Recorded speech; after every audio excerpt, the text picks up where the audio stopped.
Welcome to my YouTube channel Ghanshyambhai શાસ્ત્રીના હર હર મહાદેવ. મિત્રો, આજે એક નાના એવા મુદ્દા ઉપર વાત કરવી છે.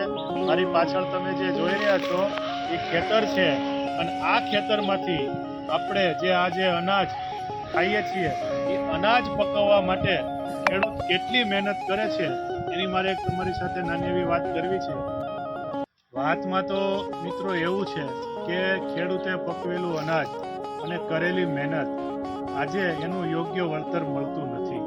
તો બહુ લાંબુ નહીં બોલતા શોર્ટમાં તમને કહું કે એનું યોગ્ય વળતર મળે, એની મહેનતનું એનું વળતર મળે, અને ખેડૂતના પરિવારને જીવન જરૂરિયાતની આજે જે વસ્તુ છે આપણે અત્યારે જોઈ રહ્યા છીએ કે નાની નોકરી કરવાવાળો માણસ પણ હાઈફાઈ ગાડી, સારી સુવિધાઓ પ્રાપ્ત કરે છે, પણ અત્યારે ખેડૂત એક એ જગ્યાએ છે કે એને કોઈ પણ સુવિધાથી વંચિત રહી જાય છે. તો આપણે એવા પ્રયાસ કરીએ કે સમાજને, સરકારને એક વિનંતી સાથે કહું છું કે ખેડૂતોને એના મહેનતના, એના રોજીરોટીના અને એને કરેલી અથાગ પરિશ્રમના એને યોગ્ય વળતર મળે એ હેતુથી આજે એક નાની એવી વાત તમને કહી રહ્યો છું. ખેડૂત પ્રત્યેની મિત્રો, ખેડૂતને સમજો, ખેડૂતની વેદનાને સમજો અને ખેડૂતે કરેલી મહેનતને સમજો તો ખબર પડશે કે આપણે જે આજે જમીએ છીએ એ આપણી થાળી સુધી અનાજ પહોંચવું કેવી રીતે,